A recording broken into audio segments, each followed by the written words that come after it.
raadiyoo sagalee Oromooti. Raadiyoon torbanitti guyyaa 3 wiixata roobii fi sanbata galgala sa'aatii 7 hanga 7 fi walakkaatti karaa dambalii gabaabaa meetir baandii 16 yookiin kiilooheezii 17,850 yookiin oromovoice.org darbu amma jalqaba.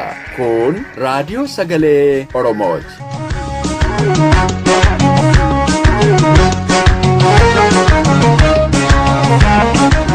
Akkam waltan dhaggeeffattoota keenya kabajamoo. Kun qophii keenya wiixata raadiyoo sagalee Oromoo irraatii yeroo kana kan isiniif darbu. Qophiin keenya har'aa oduu fi qophii xiyyeeffannooti. Muuziqaa torbees ni qabna. Qophii keenya beeksisuun kan si waliin turu Allammii Sooriiti. Haga xumura qophii keenyaatti akka nu waliin turtan gamanumaan isin affeerra amma gara oduuttan isin dabarsa.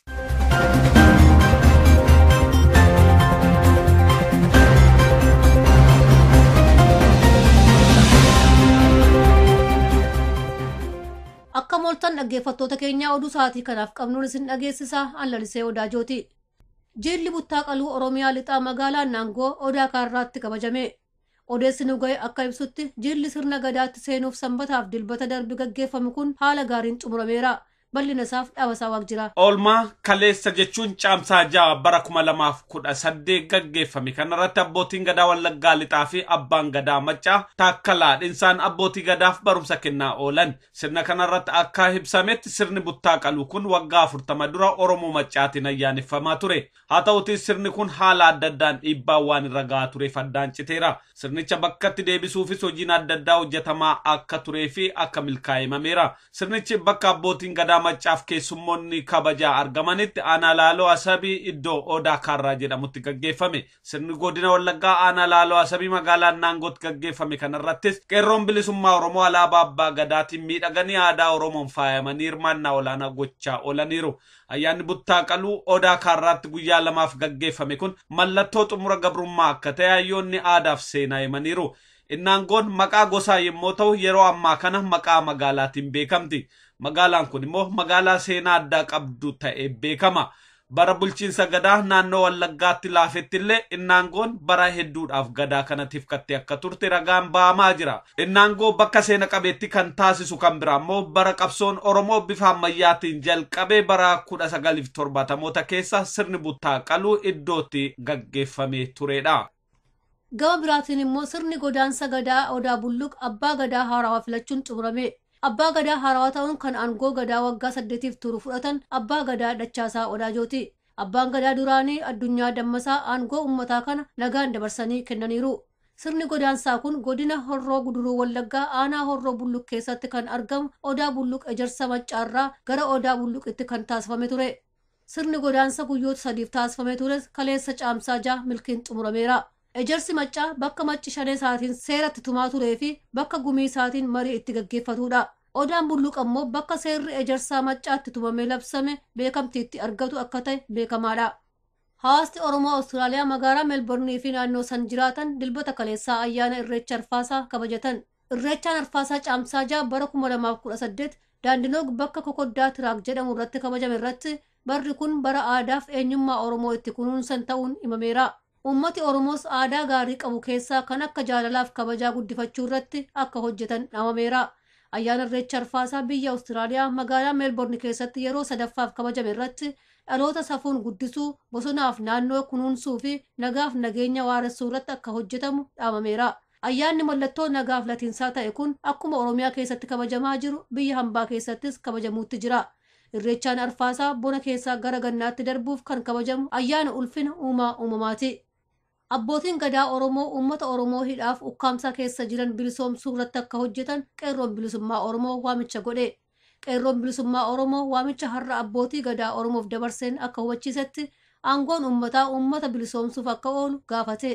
Gabaasa kanas dhaabasaan qindeesseera. Abbootiin gadaa Oromoo aangoo uummataa harkaa qabanitti fayyadamanii dhugaa nagaa fi haqa uummataaf akka dhaabbatan qeerroon kan hubachiise. Dhaamsa mata duree callifamuun qabu jedhu keessatti qeerroon abbootii gadaa akka bayyanaa Sanbatoo fa'aaf dhaamsa dabarseen akka hubachiisetti yeroo ammaa ayyuun Oromoo akka obbo Dabbasaa Guyyoo fa'aa achi buuteen isaanii dhabamee jira. Akkuma isaanii ayyuun Oromoo kun sirna dimokiraatawaa kan ta'e gadaa barsiisuun ala cubboo hojjetan hin qaban. Haa ta'uutii Oromooti hayyuun kun bara 2015 irraa eegale achi buuteen isaanii dhabamee jira. Kanaaf abbootiin gadaa Oromoof gumiin abbootii gadaa Oromiyaa hayyuu Oromoo kanaa fi ilmaan Oromoo biroo ukkaanfamanii achi buuteen isaanii dhabamee jiru hundaaf dirmannaa akka godhan gaafata. Kun immoo dhugaa uummata Oromoo dhugoomsuuf ga'ee guddaa waan qabuuf abbootiin gadaa aangoo harkaa qabanitti fayyadamanii hojii seenaa qabu akka hojjetan gaafate.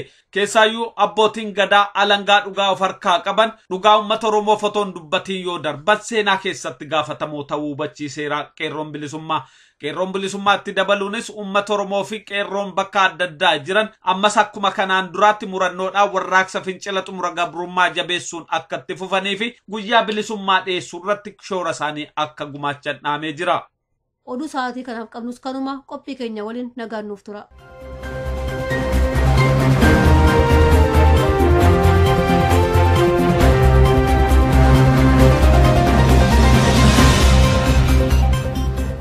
Amma immoo qophiin kan wallee torbiiti. Itti aansuun sagantaa keenya idilee xiyyeeffannaatu dhiyaata. Amma gara walleetti.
Qophii xiyyeeffannaa.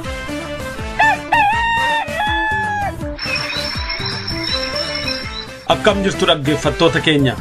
Qophii keenya xiyyeeffannaa keessatti waan dhimma Oromoo ilaallatu kan uummata Oromoo guddisee hubachuun irra jiraatu irratti xiyyeeffannee torbaanitti daqiiqaa 20 isin waliin turra. Qopheessaan qophii kanaa an Dhaabasaa Waaqjiraati. Itti dhiyaadha. Akkam jirtu dhaggeeffattoota keenya. Qophiin keenya xiyyeeffannaa har'aa mata dureensaa seenaan dhugaa ulee bilisummaatii jedha. Mata duree kana waan filanneef qabna. Akkuma beekamu baroota hedduuf uummati Oromoo seenaa dhugaa waakkatamee turuunsaa ifaadha.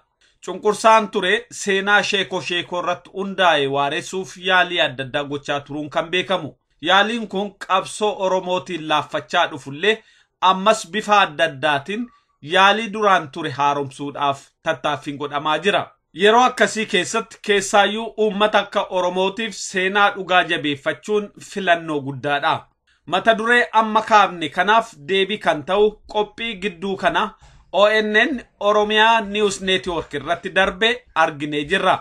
Qopheessaa sagantaa hubannaa akka ta'e Tabsaa'ee Dheeressaa gaaffiif deebii hayyuu seenaa Oromoo Dr. Muhammad Hasan waliin godhe akka dhaggeeffattoota keenya Oromiyaa fi biyyoota adda addaa keessa jiraniif dabarsinu waan ayyamanuuf kenneef maqaa dhaggeeffattoota keenyaan dursinee galateeffanna. Kutaa tokkoffaa qophichaa kun har'a qabannee dhiyaanneerra. Keessummaan keenya irraa immoo Profeesar Muhammad Hasan hayyuu fi Profeesara seenaati. Profeesar Muhammad Georgia State University Profeesara seenaati. Har'a maaliif Profeesar Muhammadin keessummaa taasifatan kan jiru ka'uu danda'a. Waldaa qo'annoo Oromoo Oromo Studies Association OSAatu walga'iisaa kan walakkeessa waggaa OSA Mid-Year Conference torban lama dura London United Kingdomitti gaggeeffatee ture. Walga'ii sanarratti barreeffama dhiyaatanii mareetti gaggeeffame keessaa barreeffamni tokko kan hayyuu Somali Ogaden yookaan Somali Itoophiyaa tokkoon dhiyaatee qalbii qophii hubannaa kana ofitti hawwatee jira. Kanarratti Profeesar Muhammadin mari'achiisuuf iyyuu qabannee dhiyaanne. Profeesar Muhammad hayyuu seenaatii walga'ii yookaan maree paanelii barreeffamni sun keessatti dhiyaate moderator yookaan chairman yookaan dura ta'anii maree kana kan gaggeessanidha. Kanaan achittis barreeffamni dhiyaate sunis seenaa keessaa seenaa Itoophiyaa irratti kan xiyyeeffate waan ta'eef kallattii kanaan egaa nama qo'annoo yeroo dheeraa gaggeessee barsiisaa turan waan ta'aniif dirreedhuma isaanii hubannoo gaatti qaban waan ta'eef waan barreeffama sanarraa hubatan jechaan abbaa barreeffama sanaa rakkina afaanii fi kan fakkaatan irraa qabanii dhiyaachuu waan dandeenyeef isaanii marii sanas waan gaggeessanii fi haala jiru asitti akka waliin qooddatan goon jechuu qabannee dhiyaanne. Maaliif immoo mata duree kana yookaan barreeffama kana filattan kan jirus ka'uu danda'a. Barreeffamichatiyyuu haala yeroo ammaa kana keessaa baatiilee 2, 3, 4, 6 darban kana qilleensa poolitikaa Itoophiyaa guutee dhiphisee jirudha. Waa'ee Itoophiyaa fi Itoophiyummaa. Innumtuu immoo waggaa 27 booda kan takkaan ka'een bifa haaraadhaan ka'eetiyyuu miidiyaalee Itoophiyaa dhiphisaa jira. Bakka buutonni mootummaa bakka deemanitti haasaa godhan keessatti bakka guddaa kennaniifitiyyuu lallabaa jiru. Kanaaf waan wal qabatee fi maalumaa fi waa'ee Itoophiyaa kana dhaadessuun yeroo ammaa kana kan keessa jedhus keessa ilaaluuf jenneetu qabannee dhiyaanne. Isin akkaan waliin turtan kabajaan isin gaafachaa gara marii keenyaatti dabarraa. Qophii kana immoo karaa teeknikaatiin isin biraan ga'uu fi muureessa baatu nu waliin jira, nu waliin tura. Profeesar Muhammad keessaa'uu Ameerikaa kaabaa kanatti waakkiin guddaan kan jiru karaa yerootiin yeroo waakkii taate kana irraa qiccanii marii kanaa fi qophii taatanii dhiyaachuu keessanii fi baay'ee galatomaan isiniin jedha. Obboleessi Kiyyaatiis hedduu galatoome. Hayyuun Somaalee hayyuun Somaalee Ogaden yookaan Somaalee Itoophiyaa kun maqaan isaanii akka rabuusaa maqaa keessanii hojiin tokko Muhammad Hasan jedhamu isaaniis. Barreeffamni isaanii konferensii osaa irratti dhiyeessan suni mata dureen isaa akkuma isin quba qabdanu TPLF's manufactured proxy war and its devastating consequences jedha. Amma mata duree kanarraa hagas dhimma hin godhanne qabxiilee jajjaboo barreeffama kana keessatti konferensii sana irratti kaka'an keessaa tokkotu jiru. Ittiin jalqabuu fi namni kun immoo barreeffama isaanii kana dhiyeessanu Ethiopia a big prison jedhani. Ethiopia mana hidhaa gudditti jedhani. Haala isaanii irratti dhiyeessanii fi maree gaafiif deebii walga'icha irratti gaggeeffame irraa maal hubattani maal jechuu isaaniiti isinoo akka hayyuu seenaa tokkootti ejjannoo nama kanaa waliin qooddattumoo ittiin mormitu maal jechuu isaaniiti immoo Itoophiyaa mana hidhaa guddicha Musaan jedhan. Odoon gaafii keen deebifne obbo Tasfaayee toopika round table sanii mata duree paanaala sanii ana ka qopheesse sila nama afuri ka keessatti argamu tokko Dr. Muhammad Hassan ka Belgium irraa dhufe tokko Abdurrahman Mahadi jaanii nama Sumaaleeti takka intala Jawariya Ali jaaniini isiin guyyaa tokko nu bira oolte guyyaa lamaddiin karaa New York walgahii qabdii deemte Abdurrahmanis yeroo san Keeniyaa keessatti wayyaanee fi warri Ogaden National Liberation Front ONLF walgahii qabaachuu turani namtichi silaa qoodan bira fudhachuu ka'e warra Ogaden National Front kadhaabe keessa warra dura dhaabe keessa tokko nama cimaa sani innillee nu biratti argamuu hin dandeenye ka irratti dubbate Dr. Muhammadi fi ana toppikiin sun wanni inni nama agarsiisu ummata keenya ka miliyoona 1.3 ol ka caalu ka buqqa'e wayyaane ka buqqaasise pilaana irra godhaniiti qabsoo Oromooti wajji qabsoo Oromoota protestii Oromoota yoggaa 3-4 dabarte tana wajji walitti hidhaa wayyaanin wahallee hulaalaniiti dadhabanii booda karaan ummata kanatti cabsuu dandeenyu karaan addaan facaasuu dandeenyu karaan itti rifachiisuu dandeenyu yoo isaan buqqaafne ja'anii lafaa ka'an kanaa jecha liyyuu poolis waan ja'an milishaa Sumaalee dhaabanii isaan liyyuu poolis tun wataaddarma wayyaaneeti wayyaane ka isaan barsiisu wayyaane meeshaa isaanii ka kennuuf wayyaane mindaa isaanii damooza isaanii ka kafaluuf wayyaane makiinaa isaanii ka kennu wayyaane meeshaa cimaa cufa ka kennu maal jechuugaa liyyuu poolis tana if dura kaahanii agaazii itti aansanii ummata keenya irratti lola ummata keenya ka ummatakallee harkaan qabne meeshaa lolaan qabne lola rabbananii nama meeqa fixanii booda nama miliyoona 1.3 buqqaasan badii guddaa wayyaaneen ummata keenya irratti hojjette panaalli kun kan agarsiisuu qofa kan hin tahin liyyuu poolis ummata Sumaaleetiis hedduu fixxee turte Ogaaden keessatti Mallas Prime Minister Mallas wanni liyyuu poolis dhaabeef militarii isaatiin nama hedduu fixeete addunyaan sun bartee sanirratti rifatee Sumaaleen Sumaalumaan moohamtu ONLFin karuma Sumaaleetiin isaanumaa walafaan garagalchee wal nyaachise jee isaan irratti uume isaan ummata isaanii fixanii balleeysanii diiganii nama meeqa fixan horii meeqa zarafan waa meeqa balleeysan mata dureen dubbii teenya liyyuu poolisiin badii guddaa Sumaalee gubbarra fidde ammaas badii wasana hin qabne ummata Oromoorra fidde san akka gaariitti warra konfiraansii san gubbarra jiru barsiisuu barbaanneeti amma gaafii keetittiin deebi'a Dr. Muhammad nama radical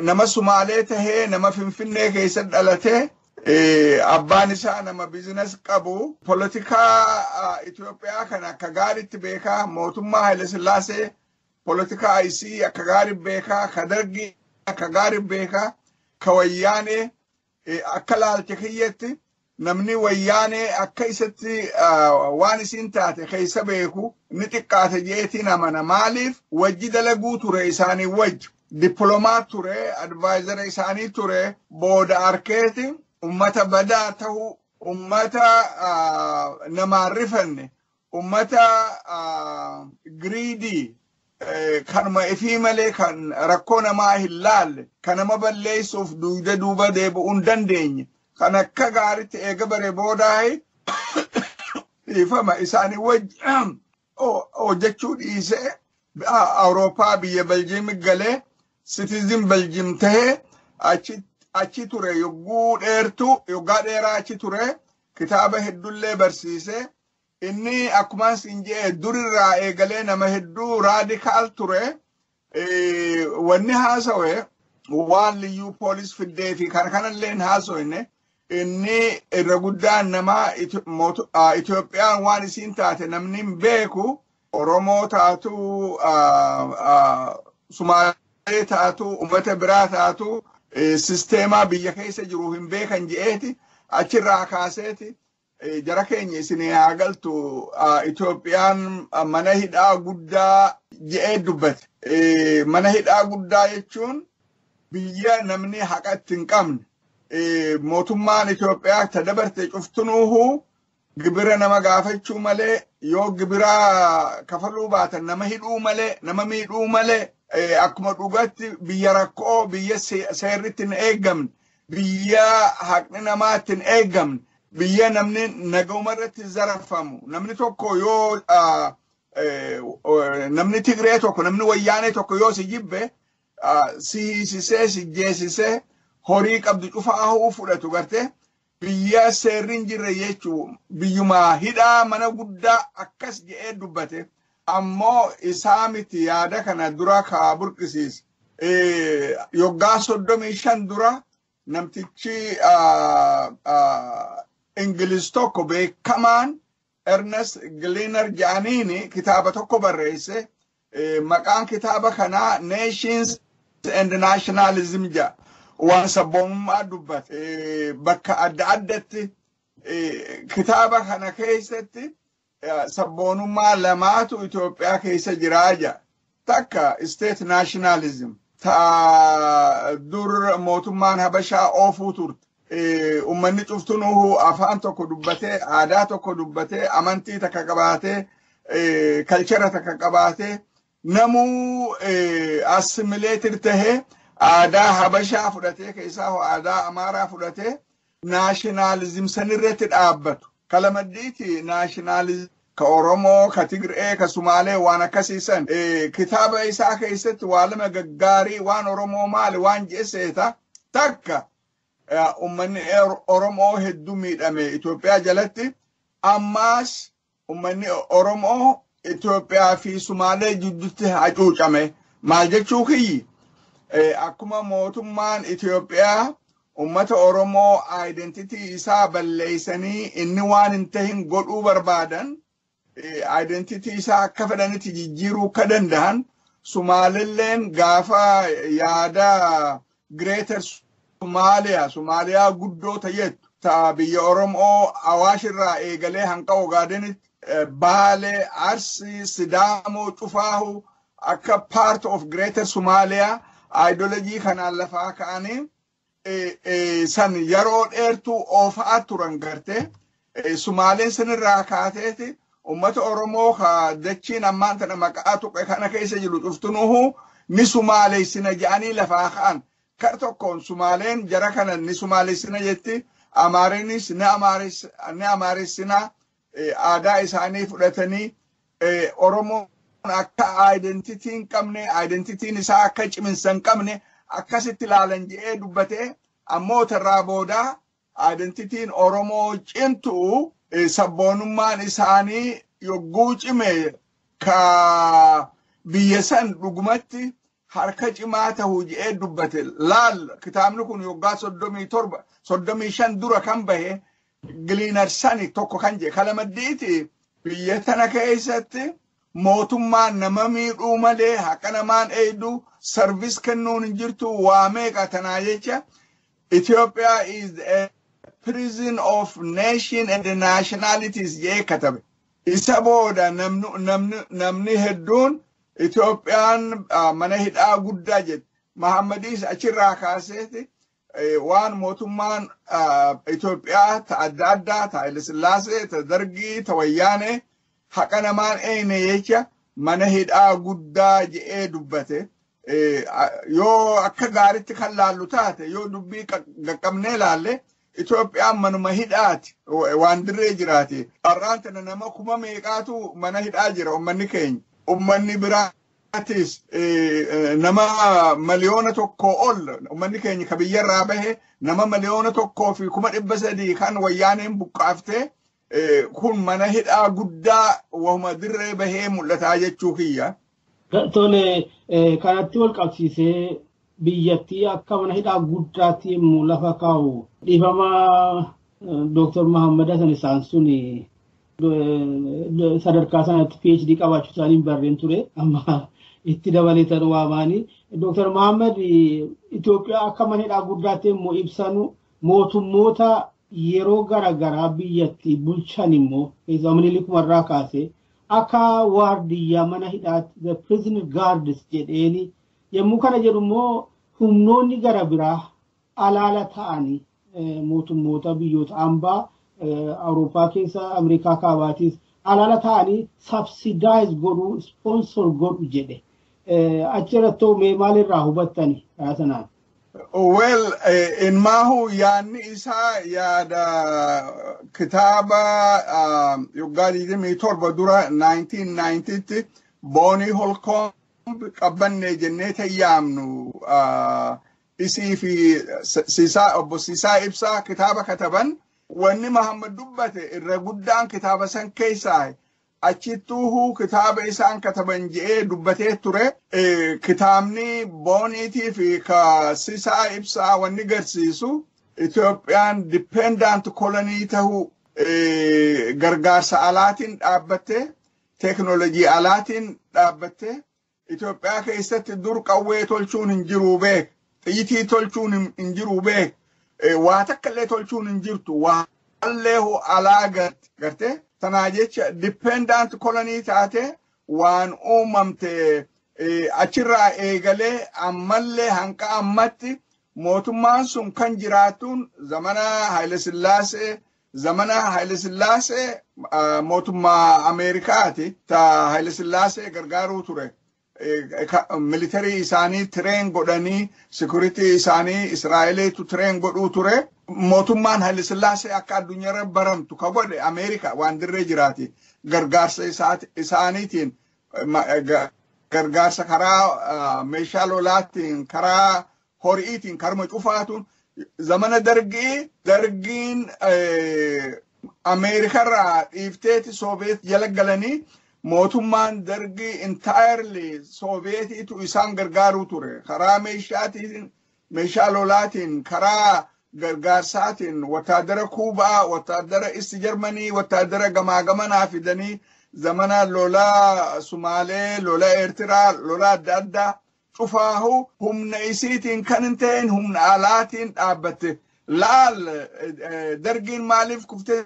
seeta guddoon takka kan namni irraanfatu Soviet Union keessatti rakkoon cimaan serious economic crisis in kaateeti Soviet Union bankrupt taate gargaarsa alaa kennan cufaahu dhaabuu eegalan gargaarsas mangistuu kennuu turan cufaahu dhaabnaan mootummaa mangistuu achirraa kaatee kollaapsi godhuu turte odoonin turin Soviet Union matummaan isiitu kollaapsi godhee disintegrate godhe jechuu gabaabdutti gaa wanni Muhammad jee mootummaan Itoophiyaa taa humna alaatiin ijaaramtee humna alaatiin dhaabbattee interestii humna alaa further gootu taa prison ta'eedu akkasitti dhiyeesse gartee ta mana hidhaa kana ta'eedu laal amma eega wayyaaneen biyya qabatte Ameerikaa fi Westiin biliyoona 40 ol kan wayyaan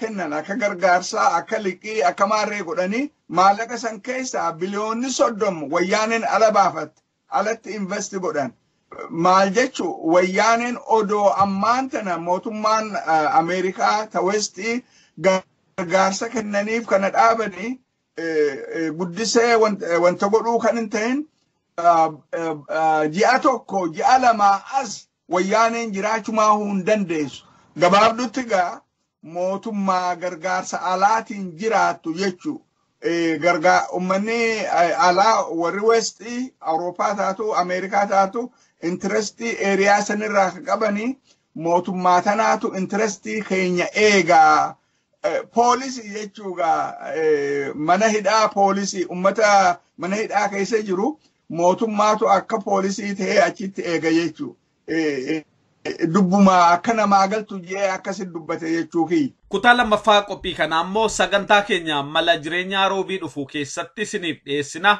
haga yoonaatti waan nu waliin turtaniif hedduu galatoomaa.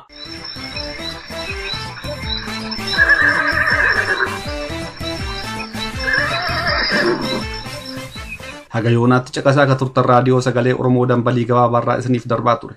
Daqiiqaa 30 waan waliin turtaniif hedduu galatooma. Qophiilee keenya roobiitiin hanga walitti deebinutti nagaan nuuf turaa horaa bulaa.